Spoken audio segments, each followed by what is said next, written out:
جی بسم اللہ الرحمن الرحیم۔ بڑی عید کا سب سے بڑا سچ، گوشت ہضم معدہ بالکل فریش، عید پر ہسپتال سے جانے سے بچیں۔ السلام علیکم محترم قابل قدر حاضرین و ناظرین، آپ کا میزبان آپ کو اپنے یوٹیوب چینل ایوب طب یونانی میں خوش آمدید۔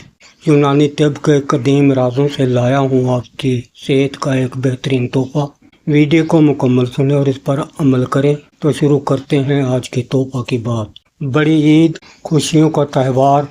اس عید پر ہر گھر میں لذیذ گوشت کے پکوان بنتے ہیں۔ 90% بھائی نہیں جانتے کہ ہر سال دوسرے اور تیسرے دن ہسپتالوں کے ایمرجنسی وارڈ پر رش کیوں۔ تازہ گوشت کی گرمی، مسلسل گوشت کا کھانا، ٹھنڈا پانی اور کولڈ ڈرنک۔ دیکھیے بھائیو، قربانی کا گوشت عام گوشت سے مختلف ہوتا ہے۔ ایک تو یہ بالکل تازہ ہوتا ہے، جس کی وجہ سے اس کے اندر قدرتی حرارت، گرمی اور بوجھل پن زیادہ ہوتا ہے۔ ہم عید پر بڑی غلطی یہ کرتے ہیں کہ ناشتے میں کلیجی، دوپہر کو کڑھائی، رات کو واربی، یعنی معدے کو آرام کا موقع ہی نہیں دیتے۔ پھر اس کے متضاد یہ کہ گوشت کے کھانے کے فوراً بعد ٹھنڈی بوتلیں، فریج کا یخزدہ پانی، یہ معدے میں جا کے معدے کی چربی کو جما دیتا ہے، جس سے ہاضمے کا نظام لاک، تذابیت، پیٹ میں شدید درد یا گیس کا مسئلہ۔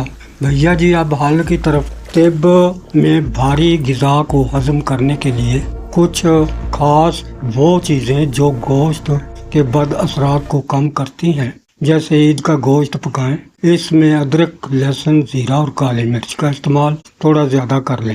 یہ چیزیں گوشت کی بادی بوجھل پن کو ختم کرتی ہیں۔ دوسری بات، گوشت کے ساتھ سلاد کا استعمال۔ اس کے علاوہ گوشت کھانے کے بعد 2 گھنٹے تک کولڈ ڈرنک یا ٹھنڈے پانی سے پرہیز۔